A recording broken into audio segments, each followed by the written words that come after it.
Era casi medianoche cuando decidí tomar la carretera Federal 57 hacia San Luis Potosí. Había terminado mi turno en la maquiladora de Saltillo y necesitaba llegar a casa de mi madre antes del amanecer. El Tsuru del 98 había sido fiel compañero durante años, pero esa noche algo se sentía diferente en el aire del desierto. La radio tocaba música norteña cuando pasé el último Oxxo iluminado antes de adentrarte en la oscuridad total. Las montañas se alzaban como sombras gigantescas a ambos lados de la carretera, y solo mis faros cortaban la negrura que se extendía infinitamente hacia adelante. El velocímetro marcaba 90 km por hora, velocidad prudente para una carretera que conocía como la palma de mi mano. Fue entonces cuando la vi por primera vez en el espejo retrovisor. Una luz lejana que se acercaba desde atrás, moviéndose mucho más rápido de lo normal. Al principio pensé que sería uno de esos tráileres que viajan de noche, transportando mercancía hacia la frontera. Pero cuando la luz se hizo más grande, noté algo extraño. No parpadeaba como los faros normales, sino que mantenía una intensidad constante y antinatural. Reduje la velocidad instintivamente, esperando que el vehículo me rebasara pronto. Pero la luz se mantuvo exactamente a la misma distancia, como si hubiera ajustado su velocidad a la mía. Durante varios kilómetros mantuvimos esa extraña danza, yo frenando gradualmente y esa presencia siguiéndome a la distancia exacta, sin acercarse ni alejarse un centímetro. La temperatura del motor comenzó a subir sin razón aparente. El indicador se movía lentamente hacia la zona roja mientras el aire acondicionado dejaba de funcionar. El calor del desierto nocturno se filtró inmediatamente al interior del coche, haciendo que el sudor empezara a empapar mi camisa de trabajo. Bajé las ventanillas, pero el aire que entró era extrañamente frío, como si viniera de otro lugar completamente diferente. Decidí detenerme en el acotamiento para revisar el motor. Activé las luces de emergencia y salí del vehículo, esperando que la misteriosa luz continuara su camino. Pero cuando levanté el capó y dirigí la vista hacia atrás, la luz había desaparecido completamente. La carretera se extendía vacía en ambas direcciones, sin rastro de ningún vehículo. El motor se veía normal, sin fugas visibles ni humo. Revisé el nivel del anticongelante y todo parecía estar en orden. Pero cuando intenté cerrar el capó, este se resistía como si algo lo jalara desde abajo. Tuve que usar toda mi fuerza para lograr cerrarlo, y el sonido metálico resonó extrañamente en la quietud del desierto. Al subir nuevamente al coche, noté que la radio había cambiado de estación por sí sola. En lugar de música, emitía un sonido constante y monótono, como el zumbido de un motor muy lejano. Cambié manualmente las estaciones, pero todas transmitían el mismo ruido perturbador. Finalmente decidí apagarla y continuar el viaje en silencio. Los siguientes 30 kilómetros transcurrieron sin incidentes. La carretera serpentea suavemente entre cerros bajos cubiertos de matorral, y algunas luces lejanas de ranchos dispersos proporcionaban cierto consuelo. Pero cuando llegué al tramo más solitario, cerca del poblado de Vanegas, la luz reapareció en mi espejo retrovisor. Esta vez estaba mucho más cerca, tanto que pude distinguir que no se trataba de faros convencionales. Era una luz blanca y difusa que parecía flotar a unos 2 metros del suelo, moviéndose con una suavidad antinatural que desafiaba las leyes de la física. No había sonido de motor, no había silueta de vehículo, solo esa presencia luminosa que me seguía implacablemente. Aceleré hasta 120 km por hora, una velocidad peligrosa para esas curvas, pero la luz mantuvo la distancia exacta. Frené bruscamente hasta 40 km, y la luz se ajustó inmediatamente a mi nueva velocidad. Era como si estuviera conectada a mi vehículo por algún mecanismo invisible e incomprensible. El combustible comenzó a agotarse más rápido de lo normal. El indicador bajaba visiblemente cada pocos minutos, como si algo estuviera drenando la gasolina directamente del tanque. Calculé que no llegaría a la siguiente gasolinera si continuaba a ese ritmo.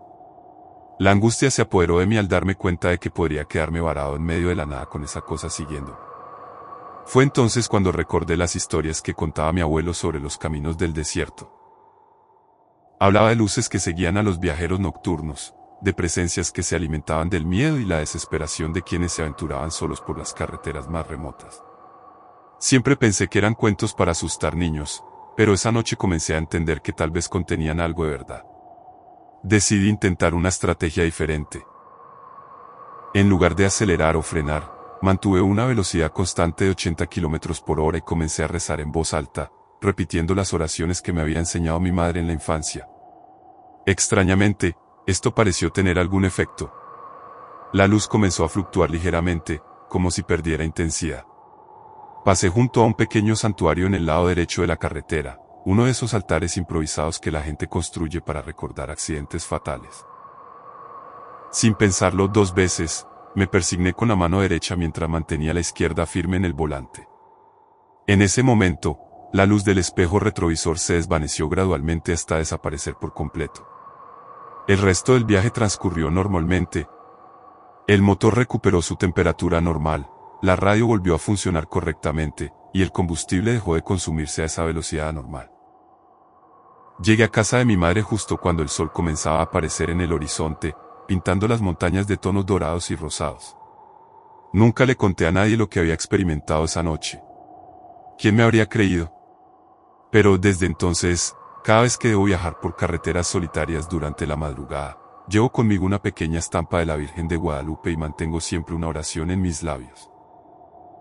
Porque sé que en esos caminos oscuros del desierto mexicano, no todos los que nos siguen son de este mundo.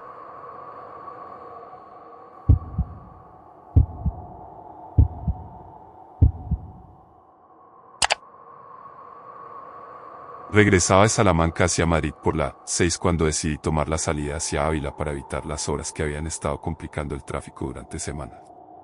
Era una decisión que tomaría muchas veces durante mis viajes de trabajo, pero esa noche de octubre terminaría siendo la experiencia más perturbadora de mi vida. Mi Seat León del 2015 llevaba casi 200.000 kilómetros en el odómetro, pero funcionaba perfectamente. Había salido de la reunión comercial más tarde de lo previsto, cerca de las 11 de la noche, y calculaba llegar a mi piso de Chamberí antes de la 1 de la madrugada. La radio de Cope acompañaba mi viaje con el programa nocturno de deportes cuando dejé atrás las últimas luces de los pueblos segovianos. La carretera N-110 serpentea entre los montes que separan Castilla y León de Madrid. Es una ruta secundaria que conozco bien, con curvas cerradas y subidas pronunciadas que requieren concentración, especialmente durante la noche. Los faros xenón de León iluminaban perfectamente el asfalto húmedo por la ligera llovizna que había comenzado a caer. Fue después de pasar Espinar cuando noté el primer detalle extraño. En una curva especialmente cerrada, mis faros iluminaron brevemente una figura junto a la carretera. Parecía ser un guardia civil de uniforme, de pie cerca de la barrera de protección, pero cuando volví la vista para confirmar lo que había visto, no había nadie allí. La carretera estaba completamente vacía. Pensé que habría sido un reflejo de la lluvia en el parabrisas o quizás un poste de señalización que había confundido con una persona. Reduje la velocidad por precaución y continué conduciendo, pero no podía sacudirme la sensación de inquietud que se había instalado en mi pecho. 20 kilómetros más adelante, en otra curva pronunciada, volví a verlo. Esta vez estaba más claro, un hombre vestido con el uniforme verde de la Guardia Civil, con el tricornio característico, parado en posición firme junto al quitamiedos. Pero cuando pasé el punto exacto donde debería haber estado, nuevamente no encontré a nadie. El asfalto brillaba húmedo bajo mis faros, sin rastro de presencia humana. Mi corazón comenzó a latir más fuerte. Detuve el coche en el arcén y activé las luces de emergencia. Bajé para revisar los alrededores, pensando que tal vez había sufrido un deslizamiento o que alguien realmente necesitaba ayuda. Pero el silencio era absoluto, roto solo por el goteo de la lluvia sobre las hojas de los robles que bordeaban la carretera. Volví al vehículo y revisé mi teléfono móvil. No había cobertura en esa zona montañosa, algo normal para esos parajes remotos. Decidí continuar con más cuidado, manteniendo una velocidad de 60 km por hora y prestando máxima atención a cada curva.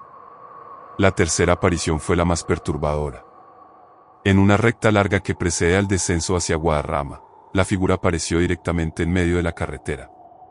Esta vez pude verla con total claridad. Era un guardia civil mayor, con bigote gris y expresión seria, que levantaba la mano derecha en señal de alto. Sus ojos reflejaban la luz de mis faros con una intensidad que no parecía natural. Frené bruscamente, haciendo que el león patinara ligeramente sobre el asfalto húmedo. Pero cuando el coche se detuvo completamente, a escasos metros de donde había visto la figura, no había absolutamente nada frente a mí. La carretera se extendía vacía y silenciosa, con solo la lluvia creando pequeños charcos en el asfalto. Bajé nuevamente del coche, esta vez con la linterna del móvil encendida. Revisé minuciosamente la zona donde había visto al guardia civil, buscando cualquier evidencia de su presencia. No encontré huellas, no había señales de que alguien hubiera estado allí. Pero al dirigir la luz hacia los árboles del lado derecho, noté algo que me heló la sangre. Entre los matorrales, apenas visible bajo la lluvia, había una pequeña cruz de madera medio podrida y una placa de metal oxidada. Me acerqué y pude leer las palabras grabadas: Sargento Manuel Herrera García. Guardia Civil. 1962 a 1987, aquí perdió la vida en acto de servicio. Las fechas no mentían. Era el 25 aniversario exacto del accidente. Había muerto un 15 de octubre, y esa noche era precisamente 15 de octubre de 2012. Un escalofrío recorrió mi espina dorsal al darme cuenta de la coincidencia. Regresé al coche con las manos temblorosas. Ya no era solo miedo lo que sentía, sino una mezcla de respeto y comprensión que no podía explicar con palabras. Arranqué el motor y continué el viaje, pero ahora con una perspectiva completamente diferente de lo que estaba experimentando. Durante los siguientes 30 kilómetros, el sargento Herrera apareció 2 veces más. Pero ya no me asustaba. En cada aparición, simplemente me señalaba con la mano hacia el lado correcto de la carretera, como advirtiendo de algún peligro invisible. En una ocasión, siguiendo su indicación, reduje la velocidad justo a tiempo para evitar una gran piedra que había caído de la ladera y bloqueaba parcialmente el carril.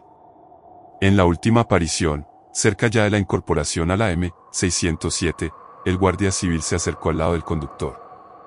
Por primera vez, parecía sonreír ligeramente. Levantó la mano derecha en un saludo militar respetuoso y después señaló hacia adelante, indicando que el camino estaba despejado. Bajé la ventanilla y, sintiéndome casi ridículo pero necesitando hacerlo, murmuré: «Gracias, sargento. Descanse en paz». La figura sintió una vez con la cabeza y se desvaneció lentamente, como niebla dispersándose con el viento. El resto del viaje hacia Madrid transcurrió sin incidentes. La lluvia cesó, las carreteras estuvieron despejadas, y llegué a casa exactamente a la hora que había calculado. Pero esa noche no pude dormir, pensando en lo que había vivido y en las implicaciones de esa experiencia. Al día siguiente investigué sobre el sargento Herrera en internet. Descubrí que había muerto en un accidente mientras perseguía a unos contrabandistas por esas mismas curvas de la N110. Su coche patrulla había derrapado en una noche lluviosa similar y había caído por un barranco. Los periódicos de la época lo describían como un hombre ejemplar, dedicado completamente a proteger a los ciudadanos. Desde entonces, cada vez que paso por esa ruta, me detengo unos minutos en el lugar donde está su pequeño memorial.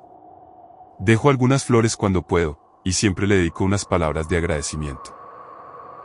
Porque esa noche aprendí que algunos guardianes continúan protegiendo nuestros caminos incluso después de la muerte, velando por la seguridad de quienes transitan por las carreteras solitarias de España.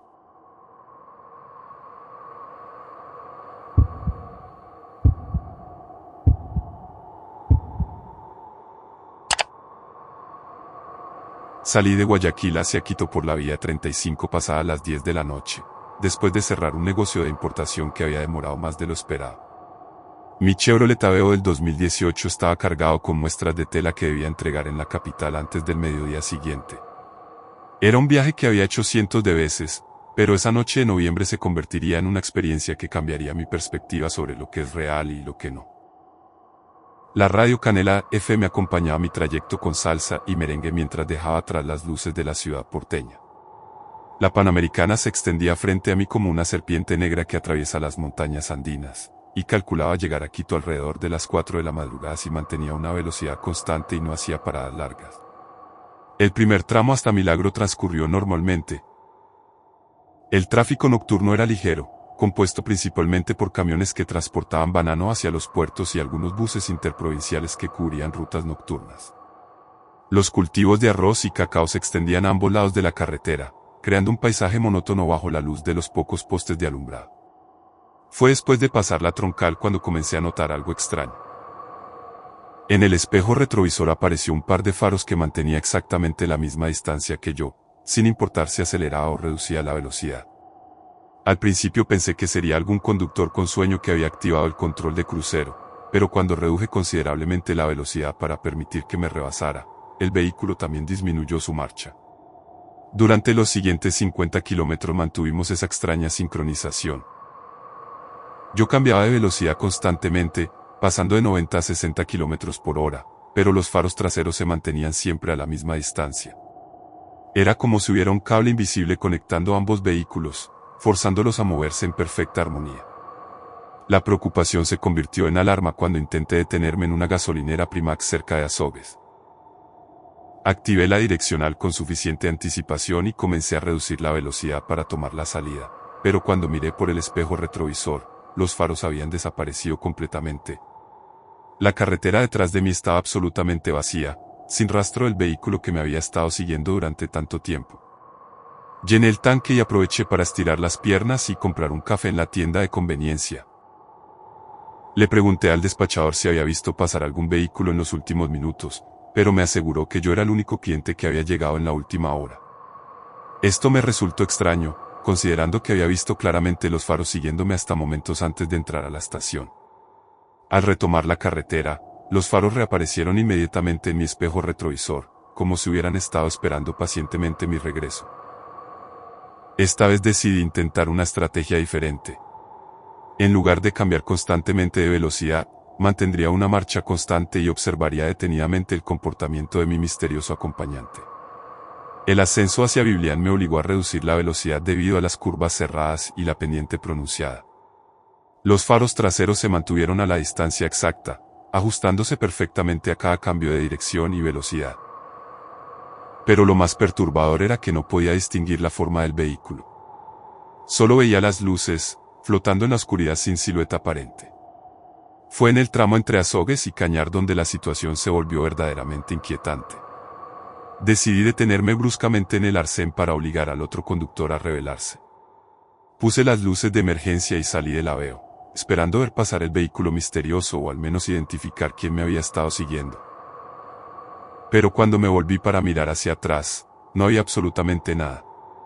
La Panamericana se extendía vacía y silenciosa en ambas direcciones, iluminada únicamente por las escasas luces de las poblaciones dispersas en las montañas. El viento frío de la sierra me golpeó el rostro, llevando consigo el aroma a eucalipto y páramo que caracteriza esas alturas. Regresé al coche confundido y algo asustado. Revisé los espejos minuciosamente antes de arrancar, pero la carretera permanecía desierta. Arranqué el motor y continué el ascenso hacia Cañar, pero no había avanzado ni 2 kilómetros cuando los faros reaparecieron exactamente en la misma posición. Esta vez decidí ignorarlos completamente y concentrarme en la conducción. La carretera se volvía más sinuosa a medida que ganaba altitud, y la niebla típica de los páramos andinos comenzó a reducir la visibilidad. Los faros de mi perseguidor fantasmal se desvanecían y reaparecían entre las nubes bajas, creando un efecto hipnótico que me obligaba a mantener la máxima concentración. Cerca de Tambo, la situación tomó un giro completamente inesperado. Los faros que me habían estado siguiendo de repente se acercaron mucho más y comenzaron a parpadear de manera rítmica, como si trataran de comunicar algún mensaje. Al principio pensé que sería algún código de emergencia, pero el patrón era demasiado regular y repetitivo para ser casual. Fue entonces cuando noté algo que me heló la sangre. En una recta larga, pude ver claramente que los faros no tocaban el suelo. Flotaban aproximadamente a 1 metro de altura sobre el asfalto, moviéndose con una fluidez que desafiaba todas las leyes de la física. No había sonido de motor. No había contacto con la carretera, solo esas 2 luces brillantes deslizándose silenciosamente por la Panamericana. Mi corazón comenzó a latir tan fuerte que podía escucharlo sobre el ruido del motor. Aceleré hasta 110 kilómetros por hora, una velocidad peligrosa para esas curvas de montaña, pero las luces se mantuvieron a la misma distancia sin ningún esfuerzo aparente. Era como si el concepto de velocidad no tuviera significado para esa presencia. Recordé las historias que contaba mi abuela sobre los espíritus que habitaban las carreteras andinas. Hablaba de viajeros que habían muerto en accidentes y que continuaban recorriendo los mismos caminos, especialmente durante las noches de luna nueva. Siempre había descartado esas historias como supersticiones campesinas, pero esa noche comencé a reconsiderar mi escepticismo. En una curva especialmente cerrada cerca de Suscal, los faros se acercaron tanto que pude sentir una extraña calidez en la parte trasera del cuello, como si alguien estuviera respirando cerca de mí. Bajé la velocidad instintivamente y fue entonces cuando escuché algo que me dejó paralizado. Una voz muy tenue que parecía venir del interior mismo del coche, susurrando palabras en quichua que no podía entender. El resto del viaje hacia Quito transcurrió en un estado de alerta máxima. Los faros continuaron siguiéndome hasta las afueras de la capital, donde gradualmente se desvanecieron entre las luces de la ciudad. Llegué a mi destino completamente agotado, no solo por las 8 horas de conducción, sino por la tensión psicológica de esa experiencia inexplicable. Nunca pude encontrar una explicación racional para lo que viví esa noche en la Panamericana. Pero desde entonces, cada vez que debo hacer ese viaje nocturno, llevo conmigo una pequeña imagen del Señor de los Milagros y mantengo encendida la radio todo el tiempo. Porque aprendí que en las montañas del Ecuador, especialmente durante las noches sin luna, no todos los que viajan por nuestras carreteras pertenecen al mundo de los vivos.